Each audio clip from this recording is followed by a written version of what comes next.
안녕하세요. 대외경제정책연구원 원장 이시욱입니다. 바쁘신 일정 속에서도 2024년 상반기 기자 간담회에 참여해 주신 여러 선생님들께 깊은 감사의 말씀 올립니다. 최근 시시각각으로 변화하는 세계 경제 여건을 바라보면서 그 고대 그리스 철학자인 헤라클레이토스가 얘기했던 The only constant in life is change. 만물은 유전한다. 쉽게 풀면은 인생에서 영원한 건 오직 변화뿐이다라는 말이 떠오릅니다. 최근의 세계 경제 여건을 보면은 그 방향성이나 강도는 불확실하지만은 적어도 변화한다는 사실 자체는 세계 경제 여건의 유일한 상수적 요인이라는 점을 절감합니다. 저희 연구원은 매년 5월, 11월 두 차례의 기자 간담회 및 세계 경제 전망 발표를 갖고 있습니다. 지난해 11월 이 자리에서 2023년 하반기 세계 경제 전망을 발표한 바가 있습니다.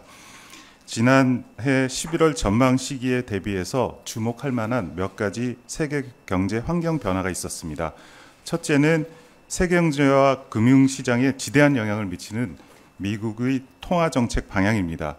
미국의 경우 금리 인하 예상 시점이 당초 시장 전망보다 늦어지고 인하 횟수도 줄어들었습니다. 지난해 11월에는 올해 3월쯤에는 금리 인하가 시작되고 많게는 6회 한 150bp 정도의 인하가 이루어질 거라고 전망을 했습니다. 그러던 것이 최근에는 미국의 인플레이션 둔화 속도가 근원 물가를 중심으로 느려지면서 금리 인하가 아마도 올해 9월 이후로 늦춰지고 인하 횟수도 한두 차례 정도로 그칠 것으로 생각하는 전망이 우세해지고 있습니다. 두 번째는 특히 최근 들어서 중국의 공급 과잉을 둘러싼 미중 간 공방이 격화되고 있습니다. 지난 4월 초 자넷 옐렌 미 재무부 장관의 방중을 계기로 해서 중국의 공급 과잉 논란이 크게 불거졌습니다. 미국은 중국의 공급 과잉이 철광과 알루미늄에서 전기차 배터리, 태양광 패널로 확대되고 있다는 인식하에 이들 품목에 대해서 대폭적인 수입 관세율 인상을 발표했습니다. 다시 분절화가 심화되고 있는 상황입니다. IMF의 추정에 의하면 무역 분절화가 최악으로 치달을 경우에는 세계 GDP가 약 7% 정도 감소할 수 있다고 경고하고 있습니다. 이와 더불어 지난 11월 전망 시에 경제 하방 요인 하나로 제시했던 지정학적 리스크는 여전히 현 시점에서 유효합니다. 특히 지난 4월 이란, 이스라엘 간의 무역 충돌로 긴장이 고조되면서 동시기에 국제 유가가 한때 배럴당 90달러를 넘어서기도 했습니다. 현재는 다소 진정되는 것 같지만 언제든지 확전될 수 있는 불씨가 남아 있습니다. 오늘 발표하는 세계 경제 전망 수치는 이상의 환경 변화를 반영하고 있습니다.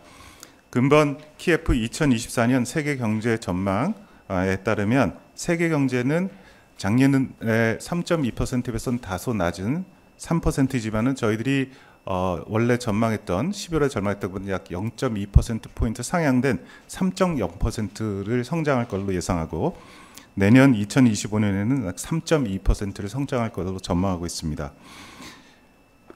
그 이유는 미국 경제가 예상보다 강한 성장을 기록하고 있으면서 세계 경제 성장을 이끌고 있고 여기에 인도 경제가 고성장을 기록하고 중국 경제도 당초 전망보다는 다소 개선될 것을 예상하기 때문입니다. 그럼에도 불구하고 세계 경제 성장률이 소폭 상향 조정에 그친 것은 유로 지역, 일본 등 여타 선진국 경제의 성장세가 당초 전망보다 부진할 것으로 전망됩니다. 이 시점에서 저희들이 보통 이제 세계 경제 전망을 하면서 키워드를 제시를 하고 있는데요.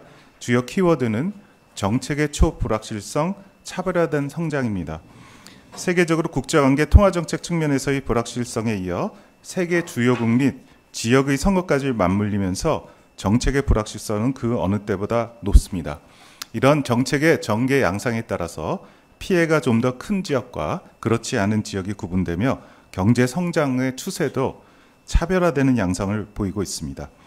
지정학적 리스크의 확산과 공급 충격 재발, 고금리 장기화 속 국가 간 통화정책 차별화, 글로벌 선거의 해 이후 사회 정치 양극화 및 자국 우선주의의 심화 등 세 가지 주요 하방 리스크가 존재합니다. 각각의 요인에 대해서 자세한 내용은 이어지는 발표를 통해 확인하실 수 있습니다. 세계 경제의 불확실성이 높아짐에 따라 이러한 그 동향이나 또 여기에 대한 전망을 하는 분석 능력이 매우 중요해지고 있습니다.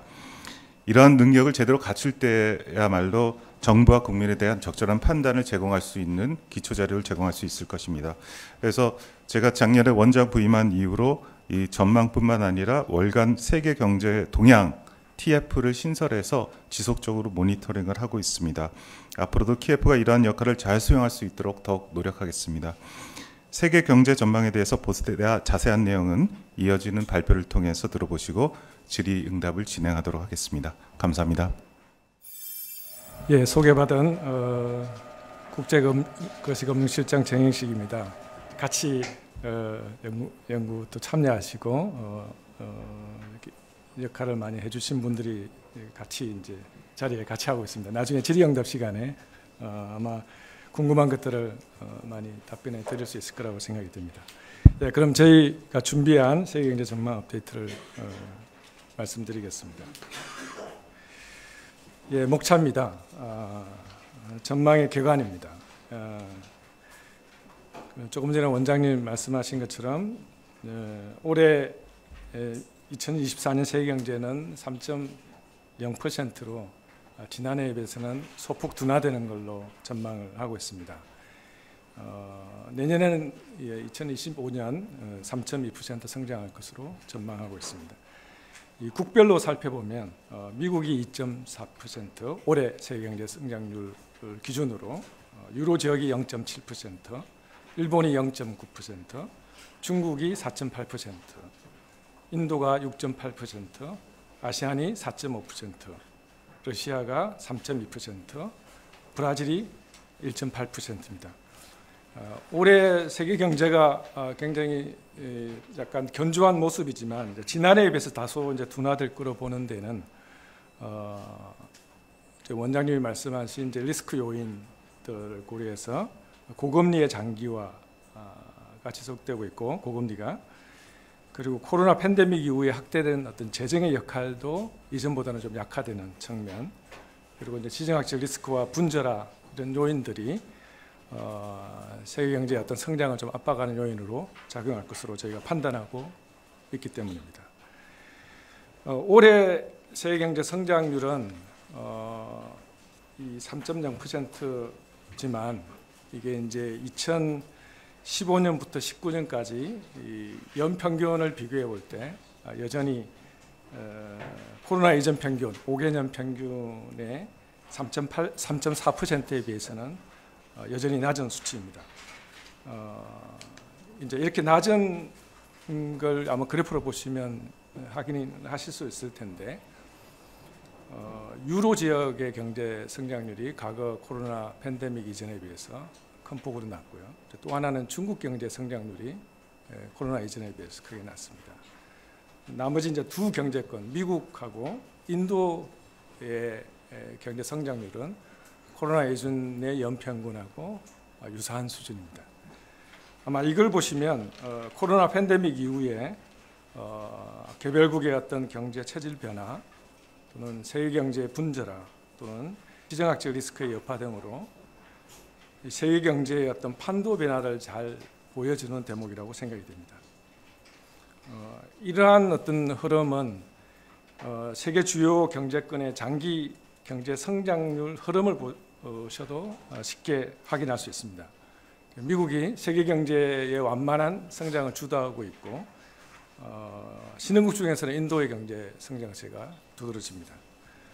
올해 세계 경제 성장률 전망치를 당초 이제 2.8%에서 3.0%로 0.2%포인트 상향 조정했는데, 그 구체적인 어떤 그 수치의 변화는 원장님이 모두 발언해서 이제 말씀을 하셔서 이 부분은 자세하게 말씀을 드리지는 않겠습니다. 핵심은 미국 경제가 견조한 성장세를 보이고 있다는 겁니다. 그러니까 미국 경제의 어떤 견조한 성장세와 인도 또는 중국의 어떤 당초 성장세가 둔화될 거라고 보던 폭보다는 좀 완만한 형태가 진행되는 요인이 크게 작용했고, 그럼에도 이제 유로 지역 경제 자체가 전체적으로 더 부진해지는 모습, 일본 경제도 좀 상대적으로 예상보다는 좀 부진한 모습, 이런 요인들이 고려가 돼서 이제 저희가 성장률 전망치를 0.1%포인트 상향 조정했습니다. 예, 다음은 주요 기관의 어떤 시점별 경제 성장률 전망치의 변화입니다. 지난해 5월, 11월 이제 저희가 이 자리에서 경제 성장의 키워드를 저희가 이제 발표를 했는데, 작년 5월에는 더딘 복원을 향한 협소한 경로를 저희가 제시를 했고요. 작년 11월에는 단기어선 여력, 압박받는 성장이라는 이제 키워드를 제시를 했습니다. 올해는 정책의 초불확실성, 차별화된 성장으로 저희가 키워드를 제시를 했고, 이제 이렇게 이제 저희가 키워드를 제시한 거는 이제 세계적으로 통화 정책, 또 이제 대외관계, 국제관계 측면에서의 어떤 불확실성이 지금 커지고 있고, 여기에 대해서 세계 주요 기업의 어떤 선거까지 맞물리면서 정책의 불확실성이 확대되고 있는 그런 상황이라고 말씀드릴 수 있겠습니다. 그러면서 이 정책의 어떤 향방에 따른 영향을 받는 부분과 지역, 여기에 따라서 어떤 경제 성장률의 어떤 차별화가 나타날 것으로 그런 양상을 묘사한 것이라고 이해해 주시면 감사하겠습니다. 좀 더 자세히 이제 향후 세계 경제의 어떤 리스크 요인을 이제 크게 세 가지로 이제 저희가 제시했는데, 이제 첫 번째 고금리 장기화 속의 국가 간 통화 정책 차별화입니다. 세계적으로 인플레이션 어떤 둔화 속도가 예상보다 완만하고 완만하게 진행되면서 이제 기준금리 인하가 계속해서 늦어지고 있고, 이게 이제 고금리 어떤 장기화로 이어지고 있는 상황입니다. 이로 인해 지금 현재는 이제 상업용 부동산 대출이 다소 이제 좀 진정 국면에 있지만 여전히 리스크가 상존하고 있고, 여기에 이제 소비자 대출의 어떤 부실 위험, 미국을 중심으로 이것이 이제 좀 확대되는 걸로 이어질 가능성이 있다고 보고 있고요. 특히 이제 미국의 이 고금리가 장기화되면서 미국과 여타 국가 간의 어떤 금리 격차 확대로 경제적인 충격이 우려됩니다. 구체적으로 이제 글로벌 자금 유출이 변동성이 확대되면서 이 자산 가격의 어떤 변동성이 커지고, 여기에 이제 이 외채가 많은 어떤 신흥국의 경우에는 이제 부도 위험도 높아지는 그런 우려가 제기됩니다. 둘째는 이제 지정학적 리스크 확산과 공급 충격 재발입니다. 지금 현재 러시아 우크라이나 전쟁 또는 그리고 이스라엘 하마스 전쟁이 지속되고 있고, 그리고 이제 지난해 연말과 연초에 아시겠지만 홍해와 호르무즈 해협에서의 어떤 긴장이 고조된 리스크도 이미 이제 불거졌던 거고요. 그리고 4월에 이란과 이스라엘 간의 어떤 무력 충돌로 지정학적 리스크가 확산되고 있는 그런 상황입니다. 이제 이런 이제 지정학적 리스크가 이제 높아지면 실제로 이제 글로벌 해상의 어떤 운송의 차질이 실제로 빚어졌고, 지금은 좀 그 부분이 조금 진정되긴 했지만, 그리고 이제 국제 유가도 급등하는 어떤 이런 공급 충격을 발생시킬 수 있는 그런 리스크입니다. 이제 이런 공급 충격은 인플레이션 압력, 그나마 이제 인플레이션이 좀 완만하게 진정되는 이 국면에서의 어떤 인플레이션 압력을 다시 높이고, 교육의 어떤 감소, 자원 수익급의 어떤 경제적 타격이 우려되는 그런 상황입니다. 마지막으로 글로벌 선거의 해 이후의 어떤 사회 정치적 양극화, 자국 우선주의의 심화입니다. 아시다시피 올해 미국, EU, 유럽 이외 그리고 인도 이런 세계 주요 경제권을 포함해서 60여 곳에 이상에서 선거가 치러집니다. 선거 결과에 따라서 이렇게 대중 영합주의적 경제 정책하고 자국 우선주의적 어떤 정책이 대거 도입될 경우에 세계 경제에 어떤 적지 않은 충격을 줄 것이라고 봅니다. 특히 이제 가장 주목받는 선거는 이제 올해 11월에 치러지는 미국 대선인데, 이 선거 결과에 따라 미국의 어떤 정책의 커다란 변화가 예상이 됩니다. 이 바이든 현 대통령과 이 트럼프 후보의 산업, 통상 또 이제 대중국, 환율 정책 여러 부분에서 차이를 보이고 있는 상황이어서 이제 어느 후보가 대통령에 당선되느냐에 따라서 정책의 어떤 변화가 예상이 됩니다. 그리고 이제 이 최근 미국의 바이든 행정부가 최근에 중국산 제품에 대한 어떤 전방위적인 관세 인상을 발표했는데 이건 이제 미 대선 이후가 아닌 미 대선 이전부터 이미 영향을 미치고 있는 걸로 판단할 수 있는 어떤 조치라고 보여집니다. 그리고 이제 6월에 예정된 유럽 의회 선거에서 난민과 또 기후 변화에 대응해 반대하는 극우주의 어떤 세력의 약진도 이 정책 불확실성을 높이는 요인입니다. 예, 그러면 주요국에 대한 경제 전망을 말씀을 드리겠습니다. 국제 금융 상품 시장은 뒤이어서 말씀을 드리겠습니다. 예, 미국 경제입니다. 미국은 이제 강한 소비 지출, 민간 투자 회복, 정부 지출에 힘입어서 올해 2.4% 성장할 걸로 전망하고 있습니다.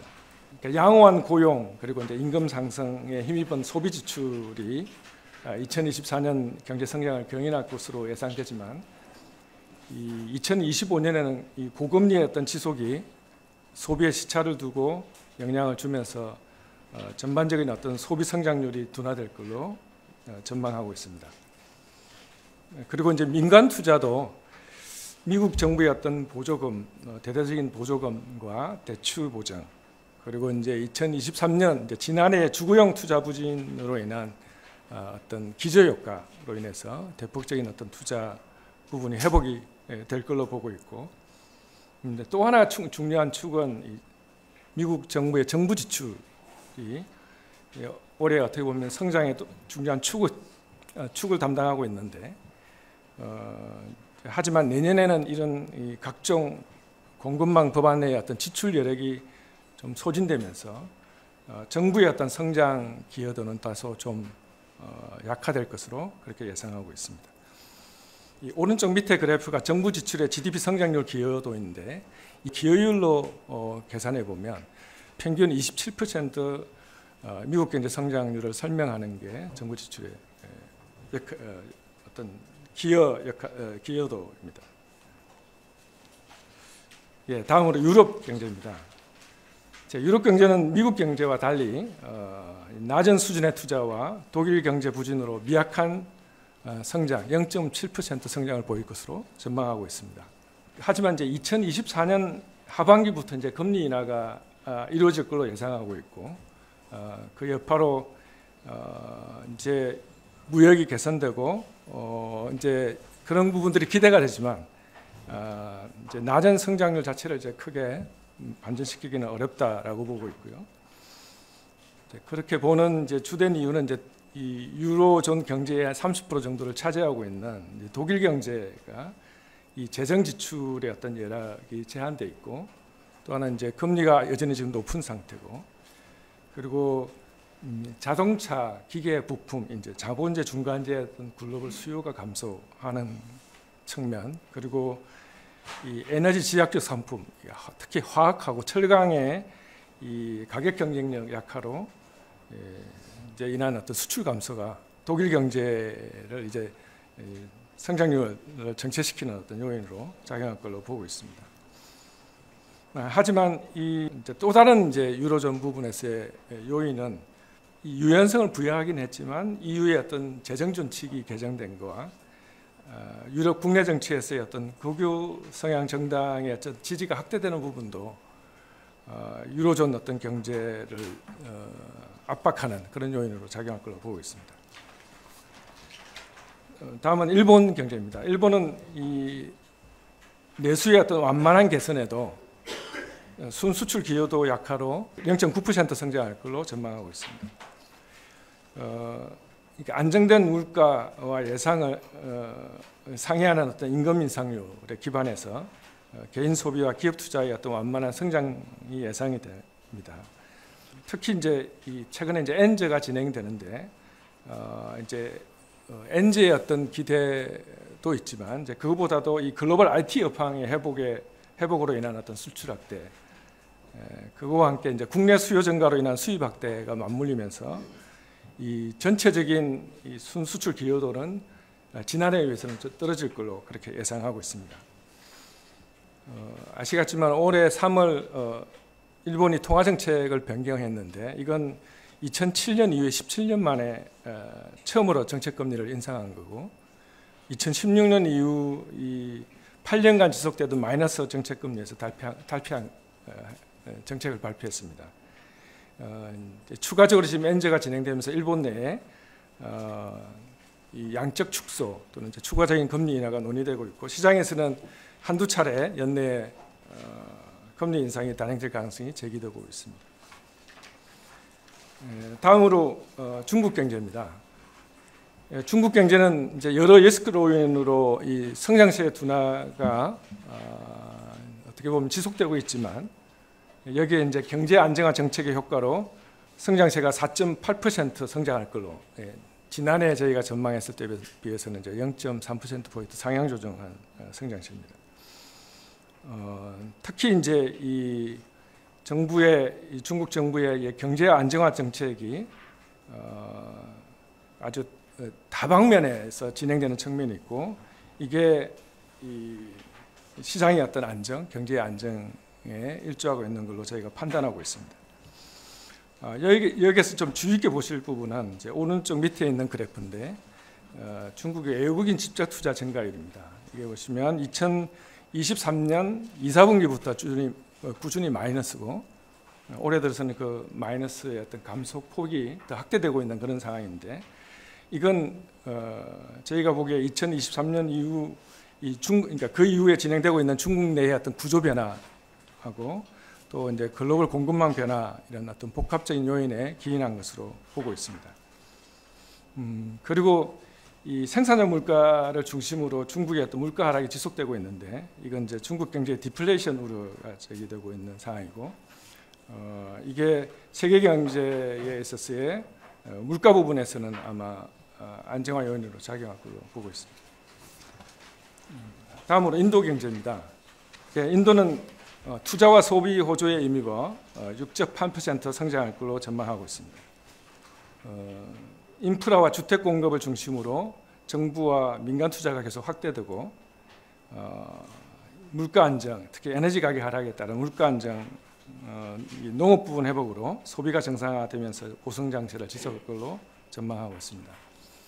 특히 이제 지금 현재 그 인도에서 총선이 진행되고 있는데 이 모디 총리의 3년임 가능성이 높은 상황이고 이제 모디 총리가 3년임에 이제 지속하게 되면 모디 정부가 추진했던 제조업과 인프라 중심의 어떤 견고한 성장 그리고 비즈니스 환경 개선을 위한 투자 유치 확대 정책이 지속될 것으로 예상하고 있습니다. 다음으로 러시아 경제입니다. 아마 러시아 경제가 저희가 당초 전망했던 것보다는 대폭적인 상향 조정이 이루어진 국가인데 저희가 판단하기로는 이제 전시 상황 장기화에 따른 뉴 노멀에 적용하면서 3.2%의 성장을 할 걸로 보고 있습니다. 군사비 지출의 어떤 급증 그리고 실업률 하락, 실질 임금 상승 등에 따른 소비 이력 확대 등이 내수주대의 어떤 성장 흐름을 이어갈 것으로 보고 있고요. 특히 이 수입 대체, 방위 산업에 대한 어떤 투자 확대가 투자 및 제조업 생산 호조에 기여하고 이들 산업에서의 어떤 인력 수요 증대 그리고 노동 이주와 또 이 자연 인구 감소 이거로 인한 이 실업률 하락, 실질 임금 상승에 기여할 걸로 보고 있습니다. 다음으로 브라질 경제입니다. 고금리와 저조한 농산물 작황으로 지난해에 비해서 낮은 성장세를 보일 것으로 예상하고 있습니다. 기준금리가 좀 인하되고 있지만 여전히 10.75%로 높은 상황이어서 민간 기업의 어떤 투자나 경제 활동을 유축하는 요인으로 작용할 걸로 보고 있고 다만 이제 향후 금리가 지속적으로 인하될 걸로 예상하기 때문에 투자가 서서히 회복될 것으로 보고 있습니다. 지출을 확대하기 위한 어떤 새로운 재정 준칙 도입 그리고 이 브라질의 주력 상품들의 어떤 수출 가격 상승은 이 브라질 경제의 어떤 성장 둔화를 좀 막는 요인으로 작용할 걸로 보고 있습니다. 금융시장과 상품시장에 대한 말씀을 드리겠습니다. 올해 주요국의 기준금리 인상 동향을 살펴보면 앞서 말씀드린 바와 같이 세계적으로 좀 차별화가 진행 중에 있습니다. 이제 저희가 녹색으로 표시한 게 이제 올해 기준금리를 변경한 국가들이고요. 그러니까 전반적으로 기준금리 인하가 우세하지만 또 일부 국가는 반대로 금리를 인상하고 있습니다. 선진국 같은 경우에는 스위스, 스웨덴이 금리를 이미 인하했고요. 반면에 이제 일본은 금리를 올렸습니다. 아까 말씀드렸던 것처럼. 신흥국 중에서는 티르키예와 인도네시아를 제외하고 모든 국가에서는 금리를 낮췄습니다. 국채금리의 경우에는 통화정책 변화에 대한 변화에 따른 금리 하락이 압력이 높지만 하락폭은 좀 제한적일 것으로 이제 저희는 전망하고 있습니다. 세계적으로 인플레이션 둔화, 금리 인하 기대감으로 금리 하락 압력이 있지만 느린 인플레이션 둔화 속도에 따른 주요국의 어떤 통화정책 불확실성 때문에 국채금리 하락폭은 제한적일 것으로 전망하고 있습니다. 특히 이제 미국의 경우에 어떤 견조한 고용시장, 또 이제 목표치를 상회하고 있는 근원물가 상승, 이것으로 인해서 금리 인하가 지연될 전망으로 보고 있고, 일본은 이제 실질금리 회복의 어떤 추이나 또 특별히 엔달러 환율의 동향에 따라서 연내 추가 금리 인상 가능성이 있습니다. 반면에 이제 유로 지역은 경기 부진과 물가 상승세 둔화로 미국의 금리 인하 단행 이전이라도 인할 가능성이 높다고 보고 있습니다. 원장님께서도 이제 미국의 통화 정책 변화의 어떤 불확실성을 이제 말씀해 주셨는데, 지금 이제 국제 금융 시장, 특히 뭐 채권 시장, 주식 시장, 외환 시장에 있어서의 중요한 이제 시장을 흔드는 요인은 이제 미국의 통화 정책의 어떤 변화 기대감, 이게 이제 가장 큰 요인으로 작용하고 있는데, 한 가지 이제 오른쪽 밑에 그래프를 보시면 미국의 이제 물가 상승률을 보여주는 그래프입니다. 그러니까 전반적으로 쭉 이렇게 둔화가 되다가 이제 작년 하반기부터 전반적으로 특히 이제 코어 중심으로, 근원 물가 중심으로 굉장히 횡보하고 있고, 이게 아마 이 미국의 어떤 금리 인하의 어떤 시기를 계속해서 뒤로 미루는 요인이라고 보여지고, 그거의 주된 원인은 근원 서비스 물가 둔화가 지연되는 이유인데, 이제 그 근원 서비스 물가 지연되는 이제 이유를 몇 가지만 좀 말씀을 드리면, 가장 먼저 이 노동 시장이 타이트하다는 점입니다. 이제 노동 시장이 타이트한 것은 이제 두 가지로 공급과 수요 쪽에서 다 볼 수 있는 요인이라고 생각이 되고, 노동 공급이 지금 계속해서 늘어나고는 있는데 여전히 코로나 이전 수준을 회복하지 못하고 있습니다. 그러니까 아직까지 한 160만 명 정도가 노동 시장에 다시 복귀하지 못하고 있는 이제 그런 상황이고요. 그리고 이제 기업의 어떤 고용 형태 변화, 그러니까 굉장히 유연하게 고용하던 어떤 형태에서 고용하기 어렵다는 걸 팬데믹 이후에 이제 경험한 기업들이 좀 더 이제 잉여로 고용하려고 하는 어떤 추세, 이런 것까지 작용해서 지금 고용의 어떤 수요나 노동 공급 쪽에서 굉장히 타이트하게 진행이 되고 있고, 또 하나 이제 수요 측면에서는 아까 말씀드린 이제 정부의 확장적인 재정 지출이 여전히 이제 지속이 되고 있고, 그리고 이제 이 모기지 금리가 이제 주로 고정금리로 되어 있는데, 이게 이제 금리 상승의 어떤 여파를 줄여주는, 완화시켜주는 그런 효과가 있고, 여기에 이제 코로나 이후에 축적되는 어떤 초과 주축들을 계속해서 사용한다는 점에서 이 어떤 소비가 굉장히 견조하다, 이제 이런 측면이 서비스, 특히 이제 근원 서비스 물가를 굉장히 완만하게 이제 둔화시키는 요인으로 작용하고 있다고 보여지고요. 예, 다음으로 환율에 대해서 말씀을 드리면, 글로벌 어떤 환율의 흐름을 결정짓는 주요 요인은 이제 미국의 통화 정책이고, 특히 이제 미국의 금리 인하 기대감이 이제 고조될 경우에 이 강달러가 완화될 걸로 예상하고 있습니다. 이제 올 하반기에 갈수록 금리 인하 기대감이 계속 높아질 걸로 보고 있고, 그럼 이제 달러도 약세 전환 압력을 받을 것으로 보고 있습니다. 하지만 이제 약세 폭이 여기에 이제 유로 지역도 금리를 낮추고, 특히 이제 일본은 이제 완만한 통화 정책 변화하긴 하지만 금리를 높일 가능성이 있고, 이제 특히 이제 유로 지역의 조기 금리 인하로 인해서 달러의 어떤 약세 폭은 제한적이고, 일본도 통화 정책을 좀 더 추가적인 금리 인하를 하지만 굉장히 완만한 형태로 진행될 가능성이 있어서 달러의 어떤 약세 폭은 제한적이라고 예상하고 있습니다. 원달러 환율도 달러의 움직임에 영향을 받을 것으로 보고 있고, 그래서 이제 당분간 고환율을 보이다가 이제 미 금리 인하 기대감이 고조되는 시점부터 이제 하락세로 전환될 걸로 전망하고 있습니다. 다만 최근에 이제 환율이 되게 불안을 했었는데, 우리나라의 어떤 대규모 순대 금융자산 보유나 이제 올해 이제 경상수지 흑자가 확대되는 이런 요인들은 원달러 환율의 어떤 급등을 이제 막는 그런 요인으로 예상 요인으로 작용할 걸로 보고 있습니다. 이제 밑에 그래프는 이 외환 시장에 있어서의 이 금리 차가 얼마나 크게 영향을 주는지를 보여주는 그래프입니다. 이제 마지막으로 국제 유가입니다. 전반적으로 현 수준 전후에서 등락이 예상이 됩니다. 굉장히 어떤 지정학적 리스크에 대한 전망이 쉽지 않기 때문에 저희 연구진에서 보는 어떤 기조적인 흐름은 중동 리스크를 이제 제어할 경우에는 $70 배럴당 $90 이 구간에서 박스권에서 움직이다가 좀 장기적으로는 좀 완만한 하향세를 보일 것으로 그렇게 전망을 하고 있습니다. 이렇게 보는 이유는 대선을 앞둔 이제 미 행정부는 바이든 행정부는 이 유가 급등을 좀, 그러니까 인플레이션을 완화해야 되는 측면에서 유가 급등을 막고, 또 이 막대한 이제 재정 적자를 겪고 있는 사우디는 유가 급락을 막아야 되는 그런 상황이어서 이 양쪽에서의 이 막는 요인으로 인한 어떤 유가의 어떤 박스권 움직임이 예상이 되고 있고요.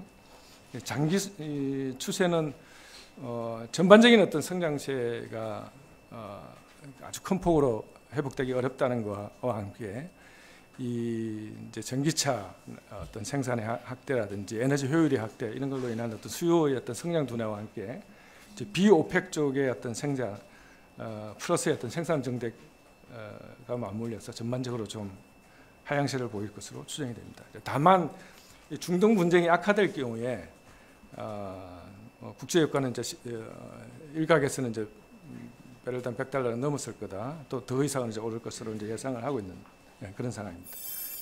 예, 이상으로 2024년 세계경제 전망 업데이트 발표를 마치겠습니다. 감사합니다.